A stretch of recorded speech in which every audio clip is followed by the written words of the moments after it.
good afternoon to all of you. It is an absolute pleasure to see each and every one of you gathered here today. My name is Wilfred Ling, and I'm honored to be your host for today's seminar on how you can be financially independent. We have a captivating and enlightening session planned for you, and I hope that you're just as excited as I am as we embark on this journey together. Now, allow me to introduce the person who will be guiding us through this enlightening seminar. Wilfred Ling is a renowned financial advisor who has helped many retire way earlier than the Singapore average. Wilfred is not part of any insurance agencies, nor is he an employee with the bank. He's an independent financial advisor and is currently the Wealth Advisory Director with Financial Alliance. Financial Alliance is the largest independent financial advisory firm in Singapore. Wilfred has 17 years of experience and was conferred the CFA Charter Holder in 2011, which means people he served will be able to tap on his in-depth knowledge of the investment management field in order to achieve better returns in the long run. He is also the collar table of the $1 Million Round Table. The COT is recognized internationally as the gold standard of excellence in the financial planning business. It is only given to the world's most successful financial services professionals who meet the club's stringent qualification, such as demonstrating exceptional professional knowledge, strict ethical conduct, and outstanding client service. Today, he has won the trust of many high net worth clients to manage multi-million-dollar investment portfolios. He is also someone who might share a unique characteristic, the color of our pigment challenge head. So, ladies and gentlemen, please welcome our esteemed colleague and speaker of today, Mr. Wilfred Ling. Hey, hi. Thank you, Yvonne, for the outstanding introduction. Yes, my name is Wilfred Ling, as you have heard from Yvonne, and I will be introducing the company first. That will be just 1 minute of the time, and then we're going straight to the topic. Okay? Now, what is Financial Alliance and who we are? So basically, Financial Alliance, we are the largest independent financial advisory firm in Singapore. So the word independent means that our advice has to be objective and transparent, and any of our advice and recommendation cannot be influenced by commissions. So being the largest, it means that we serve 130,000 clients right now. We have $1 billion of asset under management, and with 140 institutions that we work with. Most of our clients come to us for one-stop solutions. That means that we take care of all their financial needs. Instead of going to different parties, they just come to us. So the services we offer is wide-ranging from life insurance, medical insurance, exchange-traded funds, stocks investment, unit trust, even mortgage refinancing, setting up a will and trust, etc., etc. Anything to do with money, financial, we take care for them. And of course, we also provide group employment benefits to companies as well. So basically, Financial Alliance, when you talk to a consultant, the consultant is backed by a team of advisors specializing in different areas. Okay, this is the picture of our whole company. There are 400 of us. This was taken in February just this year. And of course, not all of us are here today. There is 3 of us. The 2 ladies, Yvonne, who will just introduce it, and Lisa. I will be introducing about their background later on in the talk. All right. Now, in this session, it will be interactive, and in order to motivate you to interact with me, I will be giving some prizes. So you see the 5 bags here, worth $60, and I'll explain to you what the prize is all about. Okay, of course, not have to do with financial planning because this is the topic Okay, so how to win a prize? Very simple. All you need, when I ask a question, the first to raise up a hand and give an answer will win the prize. Okay, will win the prize. Your answer no need to be correct one. Okay, that's the hint. No need to be correct one. Okay, so that's how it goes today. Okay, my first question. Okay, first question for today. Okay, you know who he is, right? Michael Jackson, right? I'm sure many of us know who is he. Okay, was Michael Jackson rich? That is the first question. Who want to give me this answer? Was Michael Jackson rich? Okay, the lady behind. Okay, I'll come to you. Of course, when I ask you this question, there's more to come. Okay, ma'am, how do I address you, ma'am? Shirley Lu. Shirley Low, eh? Okay, Shirley, I'm sure we all agree that Michael Jackson is rich. Why do you think Michael Jackson is rich? Yes? Ming Sing, because he's a celebrity. Celebrity, of course, must be rich. Celebrity has a lot of money. Don't mind, Yvonne, give Shirley the prize. Yeah. See, a very easy one. Of course, when I ask a question, there will be a follow-up question. Okay, he's rich because he's a celebrity and he has lots of money. Right? Now, one thing about him is that before, at the later part of his life, he actually had $380 million of debts. Okay, he had $380 million of debts, and well, I mean, his assets more than that, of course, not an issue. You know, for a celebrity like him, he's probably worth $1 billion at that point in time. The problem was that this debt was creating a lot of trouble for him. He has to service his debt. Right? He has to service this debt, and he has to work very, very hard. Towards his life, end of his life, he had to work extremely hard, and he was a very sick person. He was very sick, and he had to perform in the big concerts, and you know, it's very strenuous for him, and he wasn't very young, and he was very sick. And at the end of his life, because he was in so much pain, he resorted to substance abuse, and eventually he died. Right? Strangely, after he died, his net worth increased another $2 billion because a dead person has no expense. Right? So he was even richer when he died. The problem is that when he was alive, he worked very, very hard to the point that he died of substance abuse. Now, this is to illustrate that you can be rich but not financially independent. Michael Jackson was not financially independent. He was rich though. Now, I want to introduce to you another person. You don't know him, one. Okay? You definitely don't know him. But he came out in the Channel 5 News on Saturday itself. Okay, this is my friend, Daniel Tay. He's not a celebrity, definitely not. However, he retired at 40 years old. Interesting, right? At 40 years old, he retired. And I read that his expense a year is $8. 1 year is $8. So, can anyone guess? Okay, question. Who can tell me how did he manage to have only expense of $8 a year? Raise your hand.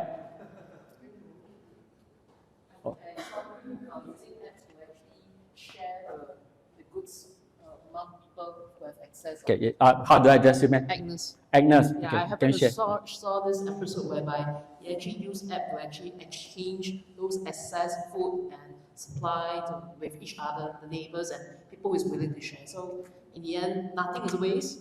Things that he don't want, he share with others.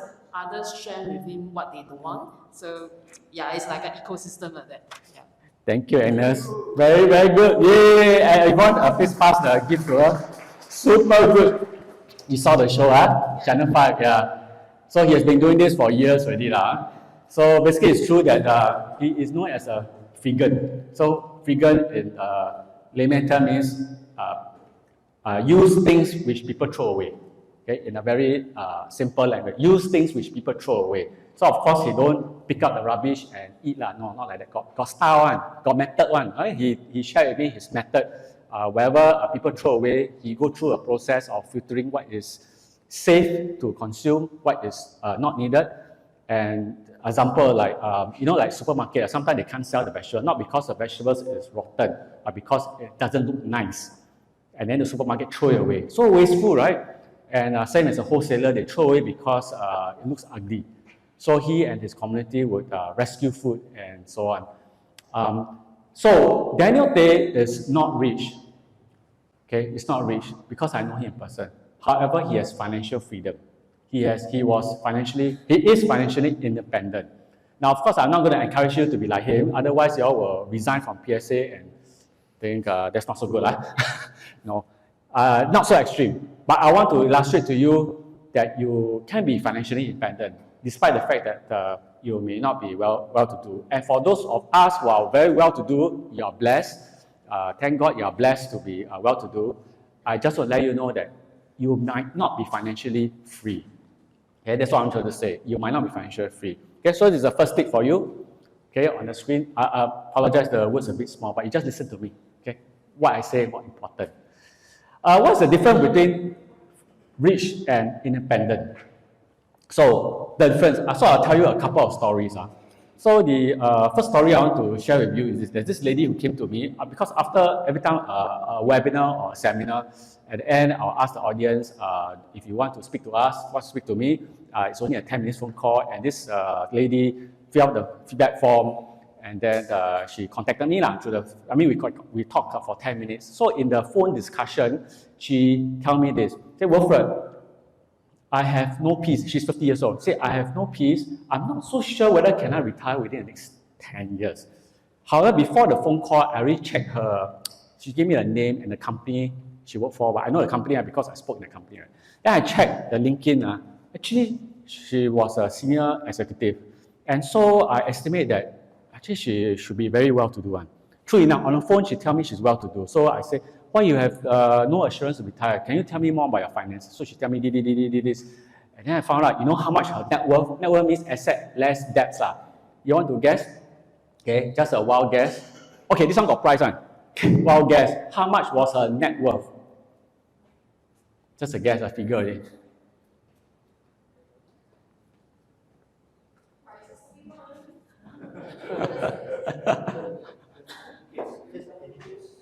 Just any guess, how much was her net worth? Can give some clue? Can give some clue? Millions one. Millions. About 10 million. Oh, you're right. You know my client. 10 million exactly. Yeah, please. Please give it to her. Thank you, sir. 10 million, right? So because 50 years old and was a senior executive and doing very well, 10 million. So I said, 10 million, you still have no assurance of retire. Then later I found out what happened, right? Because, she has a lot of debts, mainly mortgages. And during, right now our interest rate very high, right? So there's a problem, very high. So she has to service a loan, and the loan amount was pretty high. And so high that her passive income from a rental isn't enough to pay off the monthly installment. So she had to work to top up. That's why she has no peace. Yeah, and she said that as a result, she has a negative cash flow, so she had to top up. She cannot stop work. You stop work, then her cash flow will be negative. So I told her, simple. You just sell some asset and pay off the debt. Finish. You retire tomorrow. The problem was that her assets, her properties, was making a loss. So she's not willing to sell at a loss. Number two, she borrowed money to buy insurance. Can you believe it? Borrow money to buy insurance. You heard about borrow money to buy property? Common, all of us do that, right? Borrow money to buy insurance. It's weird. And she does that. She borrowed money to buy insurance so that, the bank tell her that, if you pass away, your children will have lots of money. So, but the problem is that if you terminate insurance, she will suffer a loss as well. As you know, life insurance policy, when you terminate early, is almost certain is a loss. The break even takes very long. So she is rich if she passes away, but right now her assets are not liquid. So in the financial jargon, we say not liquid assets. So because her assets are not liquid, she cannot do anything. She just had to work, and of course, obviously, she didn't engage me. She was so angry with me for stating the obvious that she had to continue to work to service the loan because she's not willing to sell her assets. Right? So in that case, she was rich but not independent. Okay, that's the difference. Okay, give you another example of another person rich. Okay, today a lot of story so I hope you don't mind. Okay, another story is this. This guy I met 15 years ago. So that time he came to me, say he wanted to invest. Wow, so that time I was still a rookie. So wow, so good. This individual wanted to invest. He said he wanted to invest 2 million. Oh, that's good. So I as a good financial advisor, I always do some due diligence first. I'll ask questions. The first question I asked him, what do you work for a living? He said, it's a secret. Okay. I said, who do you work for? Government. Oh, okay. And which department? He said, it's a secret. Wow, think about secret agent. Everything secret. I mean, he could have just said Ministry of Finance, Ministry of Defense. One, right? I mean, it's usually when you see a person, it's just a chit chat, building rapport and small talk. So I find this a bit strange. So usually within 5 minutes, I can know a person pattern already. We call it the pattern, but maybe a better word to use is their character. So anyway, that wasn't important to me. I just say, okay, what is the asset and liability? So what happens is that he has 2 million in cash, which he wants to invest. He has a 3-room flat, which is fully paid out. and he has a wife who's not working and 2 small kids, no car. When I saw that, right, I had already decided that he cannot be my client. Okay? Now, I want to explain why he cannot be my client. Okay? 2 million assets, 3-room HDB flat, wife not working, and 2 small kids, no debts.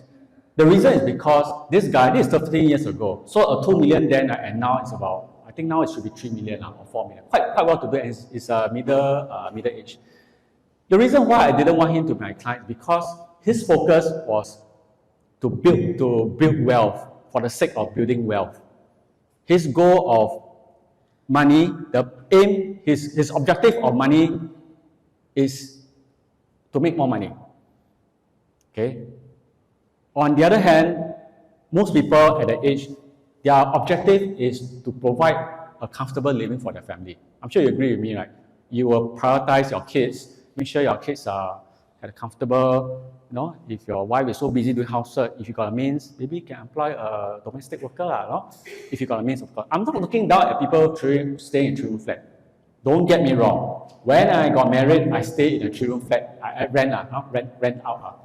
I rented a 3-room flat. Don't get me wrong. I'm saying that this guy has a means to make his family more comfortable. However, instead of making the life easier for his immediate family, he wants to use all his money to build more money. So his objective was building more money, which to me is a mental illness called hoarding. You heard the word hoarding? You hear of people hoarding a lot of rubbish at home, right? Put a lot of rubbish. You see on newspaper before. This guy was hoarding cash. So he is rich, but got mental illness, called hoarding. That's what I want to say is that you can be rich, but yet your life is not doing very well. Recently, a bit small, okay, recently there is a newspaper article in just June this year, just a few weeks ago. So let me read out to you. There are this reporter found out that there are some owners who live in bungalow but got no money. See, in one case, the owners, an elderly woman and her daughter, were so short of cash that they had to depend on their friends to pay for their meals wherever the group had their regular gatherings. So this is an example of people who are rich, yet they are not financially independent. Okay? So what is financially independent is, it has to do with the peace of mind. As long as a peace of mind, you know that tomorrow there will be plate on the table, you have food on the table, regardless of market condition. That is called financial independent. If you have a lot of money, but you're worried about interest rate, stock market, and whether the bank will come after your property because you can't pay off the mortgage installment, that is not peace of mind. When you can't sleep well, you have no independence. All right? Now, the next thing I want to share with you is, because we talk about property, so we just continue from that. I have one client who, this individual who came to me after a talk, and during the talk, she shared with me that she wants to do financial planning. Okay, so at 50 years old, she's 50 years old and wants to do retirement planning. But the problem is that I found out that she has no cash. No cash. So no cash as in no cash flow. The income and expense is the same. So I said, at 50 years old, you're married but no children, you should have no debts already. But she has debts. Okay, I'm not going to ask you this question, or for those who are 50 years old, whether you have debt. This one I won't ask. This one I won't ask. But by my experience, at 50 years old, assuming you have no children, you should be debt-free already. If you have children, okay, you take longer to pay all the debts. I perfectly understand. I have children, so it took me some time to pay all my debts also. So this lady, she said, she upgraded her, previously she was debt-free, so she upgraded her 5-room flat to a 1.5 million condo, and she borrowed $500,000. And in hope that after 10 years, she will cash out at the profit. So actually, she really done some retirement planning. So it's not that she didn't. She used property. So I asked her this question, what is the expected rate of return of property? And she said, I don't know. No, I'm not asking the guaranteed return. No such thing as guaranteed investment return, right? I just say expected only. That means, what is your assumption? She said, don't know. So you see, guys, when you invest, when we do certain investments, whether safe or not safe kind of product, it's quite important to ask yourself, what is the expected return? Expected return doesn't mean it's guaranteed. It's just an assumption only. Just an assumption only. Okay, this one, I got price to give. Okay, 2 more price only. What is the expected return of property? 1, 2, 3. Put out your hand. What is the expected return of property? Raise up your hand.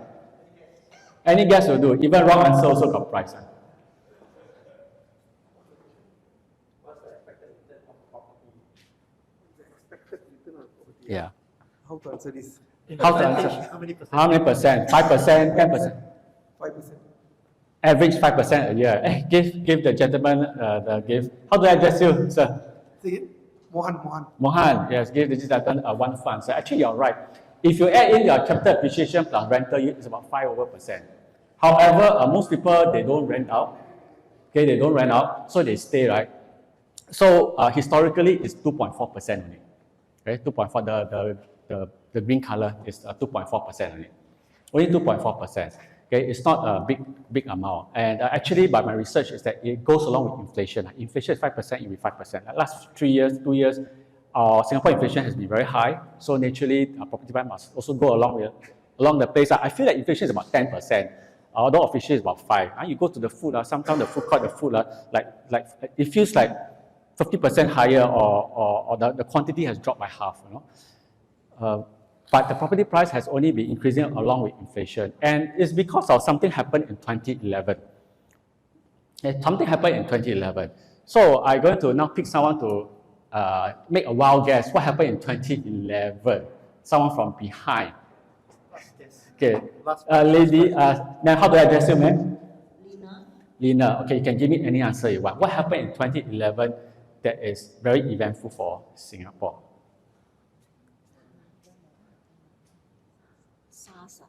SARS? That's not the right answer. However, you win the prize.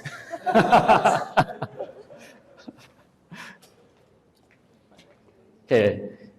So, 2011, what happened was that it was an election year, right?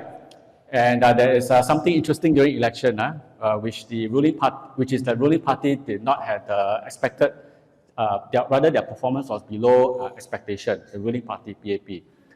And why was it so? Is because of certain concerns. One of them is that a lot of voters were very angry with runaway property prices. Okay, that was 2011. I remember the year that they lost Aljunied happening, so it was very happening. And since then, right, government knows that property is a hot button. That means it's something very important for individuals. You cannot play one.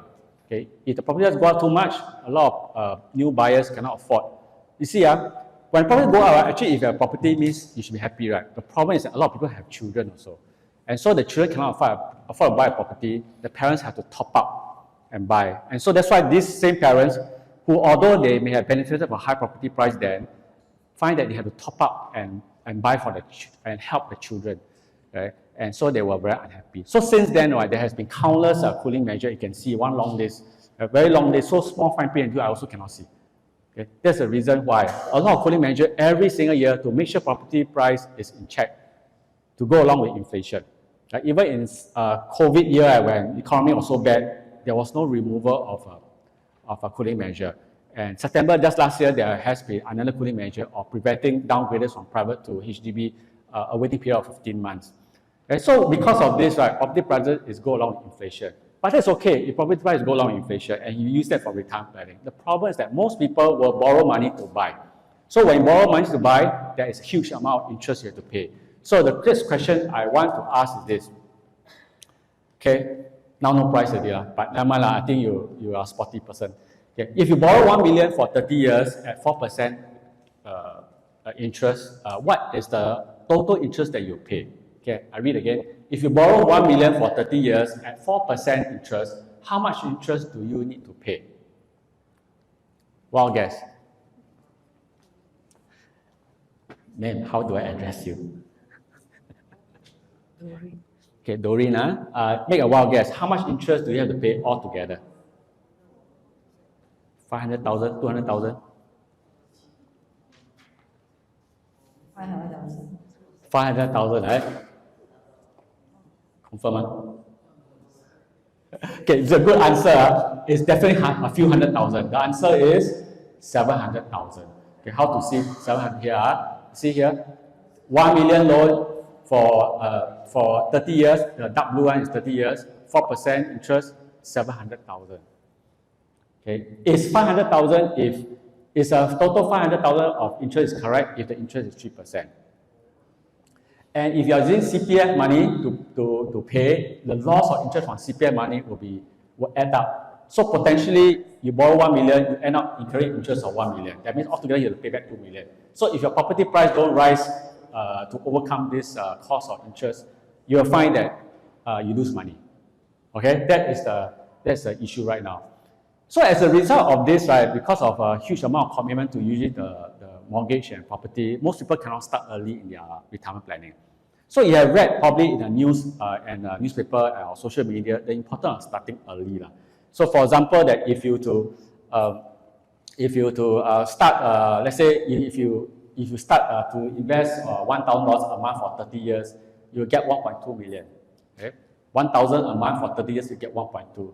But if you start 10 years later, right, you need to invest $2,300. So you need to start early. By my experience, you need at least 20 years to invest to retire. 20. I repeat, you need 20. That's experience. You don't ask me what's the scientific reason. Just experience, do a lot of financial planning. I come out to this conclusion, it's about 20. So if you start from 30 years old, the earliest you can retire is 50. If you start at 50 years old, the earliest you can retire is 70. Okay. The other day, someone called me after a talk. As usual, after a talk, I asked who want to talk to me, and they submit the form. And in the phone call, he said that, Wilfred, I'm 60 years old now. I want to do retirement planning. Then I faint. Because you don't do retirement planning at 60, you do wealth monetization planning. That means you already have money, you want to think of a way how to extract the money from the assets so that you can support your expenses until as long as possible. That's called wealth monetization. You don't do retirement planning. Retirement planning usually is for the younger people. Okay? Although the word retire sounds like very old, actually retirement planning is for the younger people. The older people do, the retirees do wealth monetization planning. So I told him it cannot, very hard because you don't have a runway, right? I say 20 years is usually needed. So he don't have a runway. He's going to retire a year later. I say you cannot do, retirement is not possible, and you don't have sufficient wealth to do monetization program. So you still got debt some more. So really you need to start early. Now you may say that, yeah, how early is it possible? So I looked at my database, and I have one client who was with me since 2006. He was 42 years old. Actually, this was my ex-boss. Okay? So at 42 years old, he did investment with me, and he started with zero. Okay? This one is zero. Okay? Very small print, but in 2006, it started with zero. And slowly, he invested with me over the period of time. And you'll find that his investments start to grow because he also contributes to his the portfolio. And the value increased slowly because he was very conservative. He doesn't know much about investment, and he needs to be assured that it works. So he was very conservative, and I always had to assure him that you can be more aggressive. You do not need to be always so conservative. So it was only 3% of return. To me, it's just too low. So, but anyway, at 2013, he decided to take my advice to make the portfolio more aggressive. So you can see from 2013 onwards, it grew significantly. So at around year 2020, we converted the portfolio to a dividend count portfolio because he wanted to retire already. So he actually reached a peak of 1.7 million over 17 years. Okay, 17 years. Now he has been converted to a dividend paying portfolio because he wants to retire. So that's what I meant by a wealth monetization program, to monetize his investment to support his expenses. So he retired already this year, okay, at 59 years old. So you may ask, wow, 1.7 million, how to do it? Actually, it's through hard work. It's just really, really hard work and discipline really. There's no secret formula, and power compounding. It started from zero, hard work, invest, and also on my own hard work to build the returns. That's how it is possible. So for him, he did it in 17 years. Not bad really, usually 20 years is needed. And I hope that we can also assist you in this area if you allow us to do so. Now for those who start early, they want to invest, but the problem is that most people don't invest, they gamble. Okay, that's the problem, they gamble. So I want to explain to you the difference between gambling and investment, giving you some examples. Okay, the word is very small, but I'll read out to you, okay? Okay, example one. Mr. Lim bought SingPost in 2015 for $1.90 after reading the news that it's going to acquire a company called Trade Global, which is in e-commerce business. Mr. Lim found that the e-commerce business is a viable business. He checked the financial of all the companies involved, SingPost and the Trade Global, and he was satisfied that both are sound company. He decided to invest. So can I ask, is this an investment decision or a gambling? Sir, I'm going to ask you. Okay. How do I address you? Also, Mr. Lim. Mr. Lim. Pretend you buy. Son, I feel it's an investment because you check out all this information before you go for so-called further buying the things. Right, very good. This Mr. Lim is savvy. This is an investment because the example here, this Mr. Lim on the board will make research, deep research. So research, investment requires research, and there are two types of research, subjective and objective. Subjective is, he said that if you e-commerce in the next few years will do well. This is subjective because that's about the future. Who will know, right? The other kind of research is what I call objective. I mean, you look at the existing cash flow of the company, the asset and liability. That is called the objective because it cannot lie one. I mean, it's facts. It's like that one. It's facts. You assume the financial report is prepared and well dated. So that is research, subjective and objective. And because of that, this is an investment decision. Gambling, people who gamble don't do research. Okay. Now the next thing is this. I'll read out to you. In August 2021, SingPost share price dropped by 66%. And Mr. Lim decided to average down his losses by buying more shares since the price is cheap. Is this investment or gambling? Sir, I'm going to ask you. How do I address you? Don't tell me Mr. Lim. Chin. Yeah. Chin. I feel it's gambling. Why then? Because you should wait a longer time to see what is the outcome instead of like straight away down everything. Okay, so that means you feel that he should actually wait and see whether it's the uptrend, not just jump straight away so fast. Okay, good answer for that. I think you're referring to technical analysis somewhat. So there are two ways to invest, technical and fundamental. In either way, you need to you do that. For this slide here, this Mr. Lim on the slide here, he just buy because he thinks it's cheap. But what is cheap? What is the meaning of cheap? Just because it's 60 cents, 64 cents doesn't mean it's cheap. No, doesn't mean that. It depends on the quality of the company. Just like when you buy a product, you buy an LV bag compared to a no-name bag. You say that, oh, the no-name bag is cheap, but you see, LV bag is a branded goods, right? It should command a higher price, right? So it's like, just because 64 cents doesn't mean it's cheap. You need to look at the quality of the company. Anyway, he buy because likelihood implied is that he buying at cheap price in hope that it will appreciate in value. So when you try to hope, right, you rely on luck. So people who gamble always rely on luck. So this is gambling. Okay? The next example is this REITs, right? Real Estate Investment Trust. Many people will invest in REITs. So let me read out to you the example. Mr. Tan heard from his friends that REITs give good dividends. So he decided to buy some REITs, and he select those REITs, Real Estate Investment Trust, at least 5% per annum. Okay? So he chose based on 5% per annum. Sir, I'm going to ask you. Okay. This one, I think his investment, because I think he quite sure that, Mr. Tan quite sure that he got at least 5% per annum of dividend. Okay, yeah, thanks for the answer. Okay, so most people would do that, just to get 5% dividend and just buy accordingly. Now, what I will suggest is that looking at the dividend actually is a final step. So there are actually many steps before you actually, we should buy REITs. So the initial step should be, REITs invest in property, right? So we need to look at where the property, the location, right? And then the property is also in the business. So is it a business good or not? Like it could be a warehouse business, it could be a shopping mall, it could be office business. So we need to have a view on whether the business is good. And third thing is that we also need to look at whether is there any anchor tenant, and if the anchor tenant is too big, whether is there concentration risk. And then also liability, because risks are leverage instruments. So we need to look at whether, is there a fixed rate or floating rate kind of liability they have, and what is the view of interest rate. So a lot of steps. So the last part of looking at dividend, the looking at dividend is actually the last step. So in this case, since this Mr. Tan, did not do anything other than looking at the yield, is considered as gambling.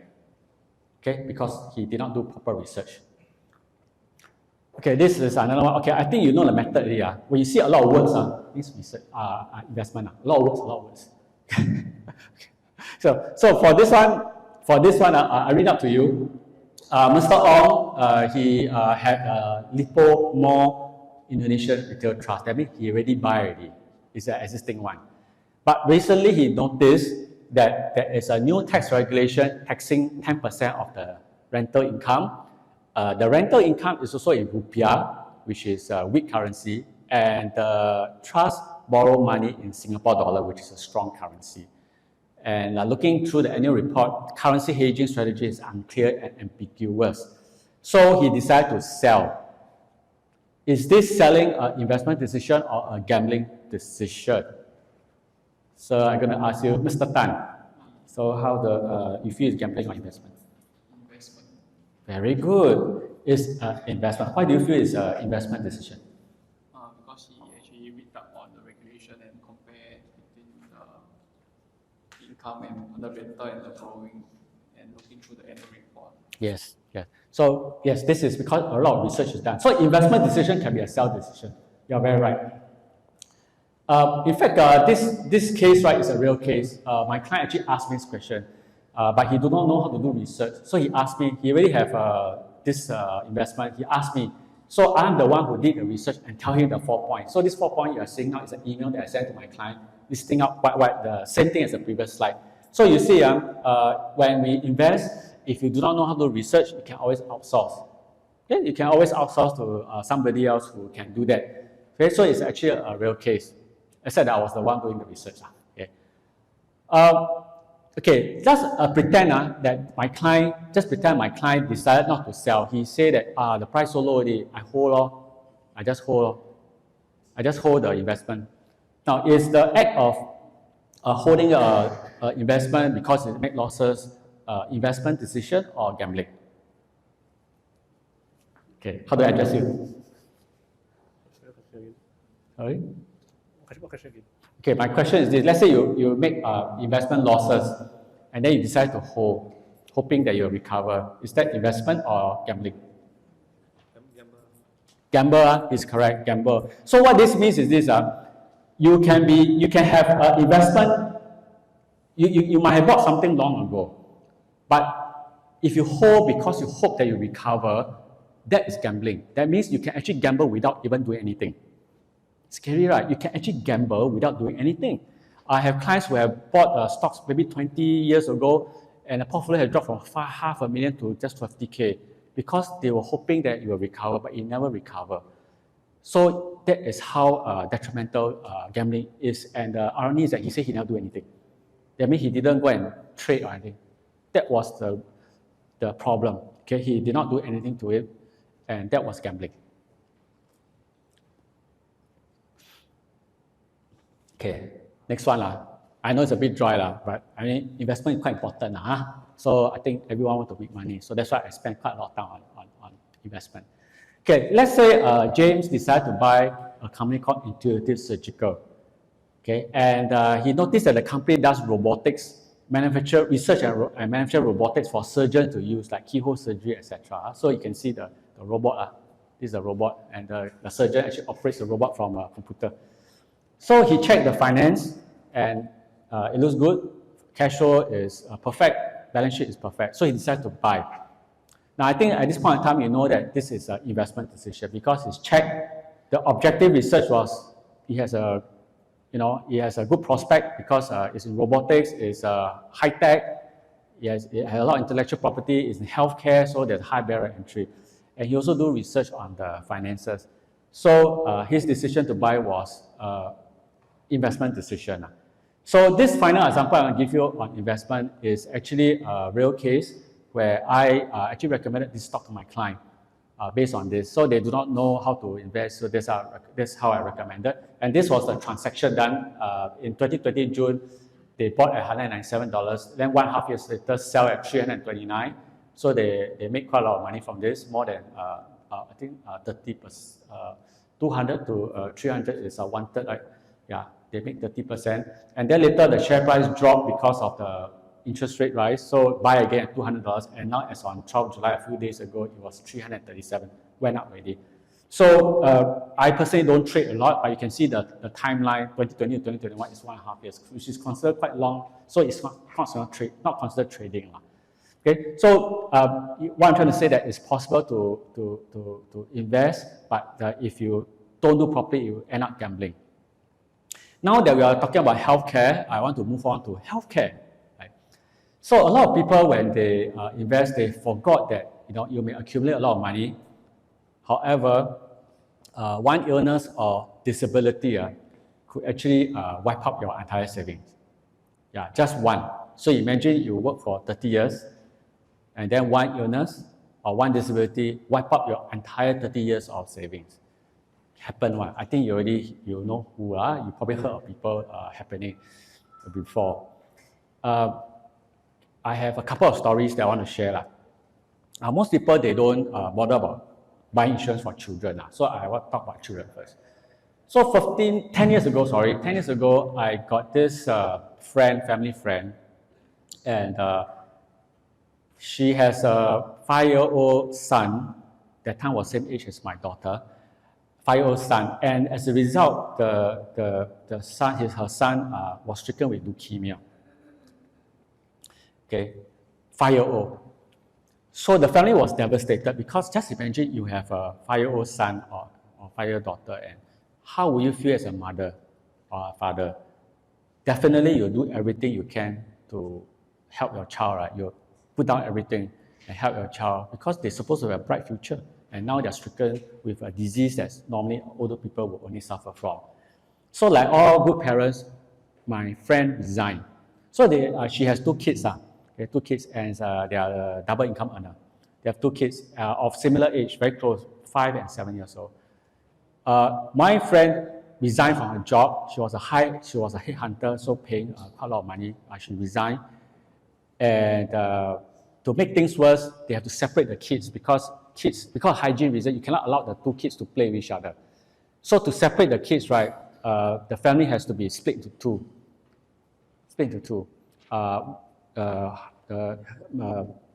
My friend, she stayed with she wanted to look after her son. So they move out, both of them move out to rent a place, and the remaining, the other side and father stay behind. So they end up having to rent a place. So she incurred 2 significant costs. One is she lost her job because she had to resign. She was a high-paying job. And they have to pay rental. So it was really a hard time for them, very hard. And the worst is the emotional separation from the family, from her husband and from the other son, because they cannot interact with each other, because the immunity of a sick child, of a leukemia patient, is very, very low. Right? So imagine finance got problem, sick child got problem, and then cannot be with the hubby and the other child. It was terrible.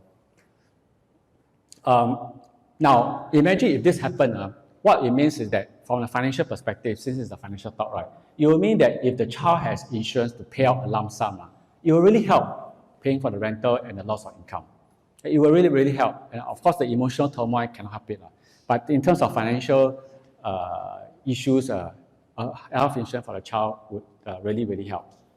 Now, I'll give you a second story. This one is a more recent one, just last year. So you listen, this one story quite interesting.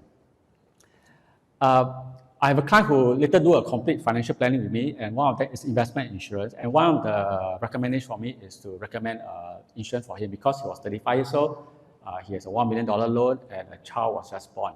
So when he was single, he don't care, but when he has a child, he starts to think, must do planning already for the child's sake. So, okay, he implemented the product for investment and insurance. Then the bad news came. In 2 months, right, he actually told me that he's been diagnosed with leukemia. 35-year-old man, leukemia. Faint. So, he is a high-level executive in one hotel chain, which you and I probably stayed before when we go overseas. And as a result, he has to quit to recuperate, etc. So he said that he need to claim insurance. But that's a problem. All life insurance that cover cancer has a 90 days waiting period. That means if you are diagnosed with cancer within 90 days, I cannot claim one. This is to prevent fraud, okay? Because some people, they got cancer, they go and buy quickly, right? So it's to prevent fraud. That was the problem. And so I told him that I think cannot claim. And so he was devastated because he got he has a 6-month-old baby and so on. So then anyway, I submitted the claim because submission is free of charge. Just submit. And then I expect the insurer to tell me rejected because legally speaking, it's within 90 days. They have the right to reject. But strangely, the insurance company never reject me. They just sit on it. And I say, are you going to reject me or not? If reject, just say send a letter and I close the case. Never say anything for 9 months. Then I was getting very angry with the insurance company. So angry with them. It's like, what is this? What kind of service? At least tell me something, not an outcome. You reject. I can't take it, they will reject. Then after 9 months of complaining everything, they say, okay, they will pay out. Pay out what? So this is the letter I received. Okay, the letter basically says that pay out $1.2 million. This is a letter. $1.2 million from the insurance.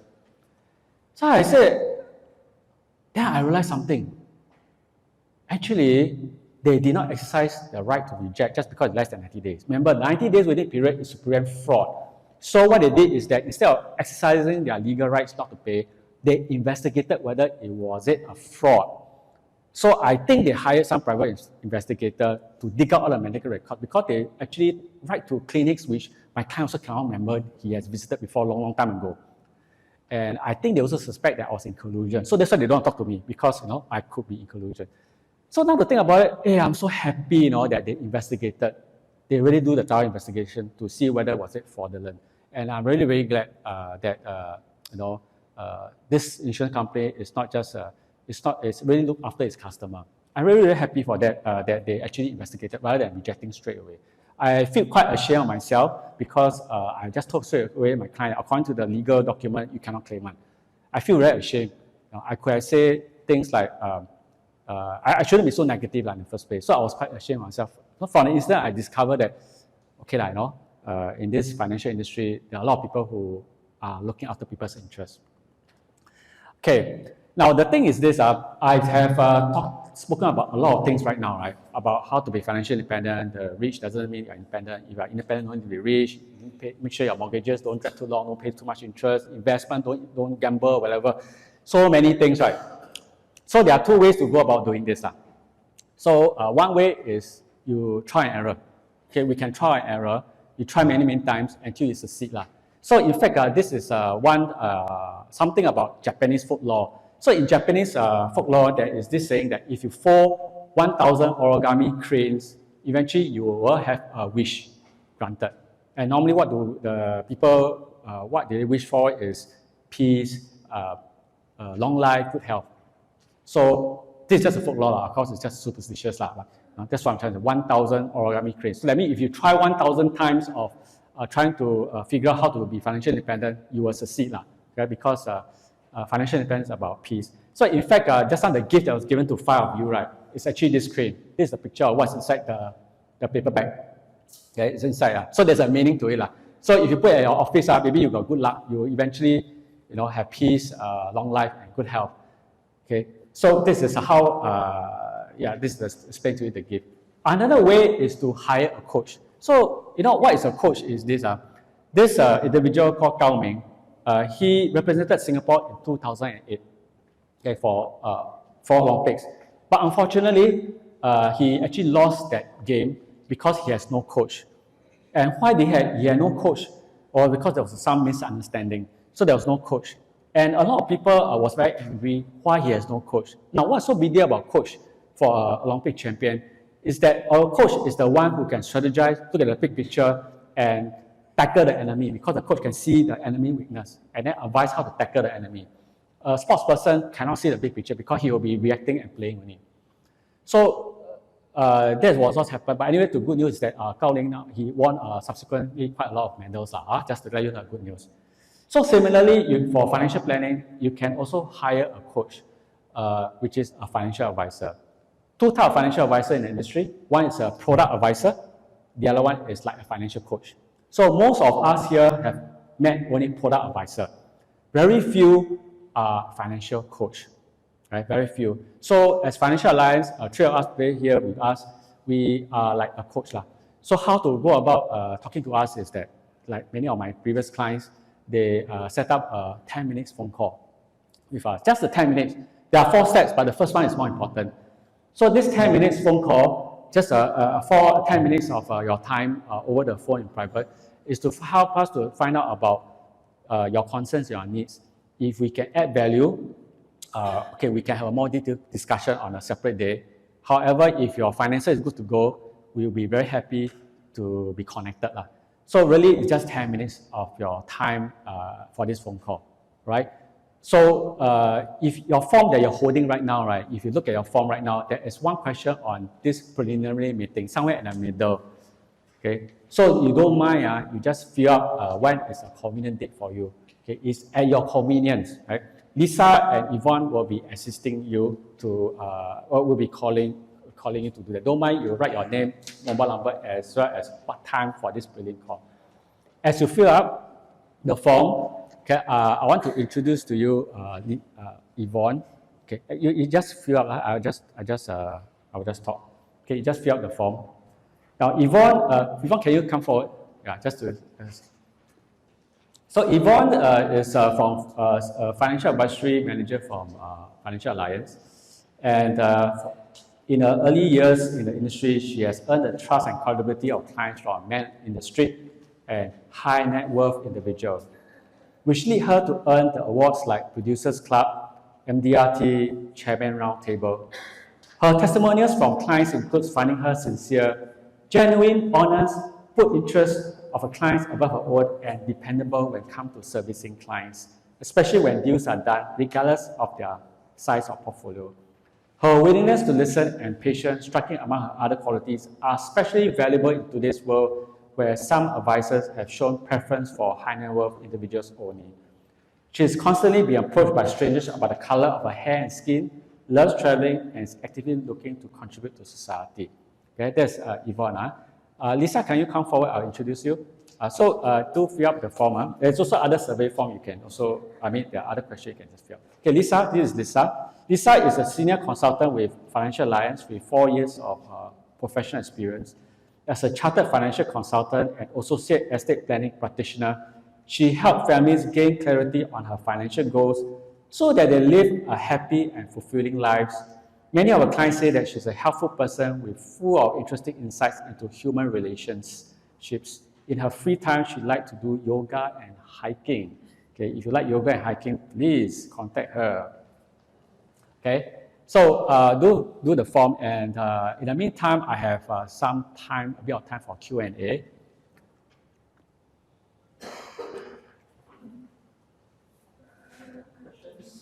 Any questions? Okay, so Wilfred, I have a question just now for one of the participants who referred me. So they were asking if they already have an existing advisor, why do they need another advisor? The one who asked this is spot on. I think it's a very important question. Someone asked this question too shy to ask me. Okay, so if the question again is this, if you already have a financial advisor, why should we have a second one? You know, when I have actually more than one doctor I'm seeing. Okay, I have more than one. I don't stick to one. But I don't Dr. Hop. I don't Dr. Hop. Why? Because each doctor has their own specialization. Even if you see a GP, most of GP are specialized in what? Family physician. That is a specialization. However, I have sometimes need to have some, I need to consult based on something very specific. No? You heard of specialization like orthopedic surgeons or pediatrician. Those who are children, you will know that. So different advisors have different specialization, and so your existing financial advisor might not have that specialization. So for me, I'm expert in stock investment for high net worth individuals. A lot of my clients who come to me, they they say they already have an insurance advisor, but no, his specialization is insurance. So he come to me. The same as Lisa and Yvonne, they have their own specialization too.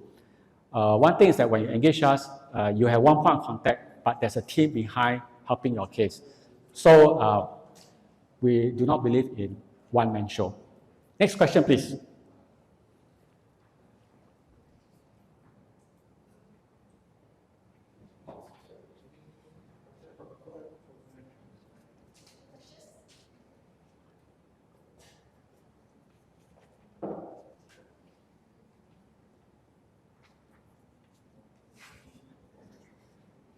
It will be from the same person who asked me just now. I'm already doing my own investment.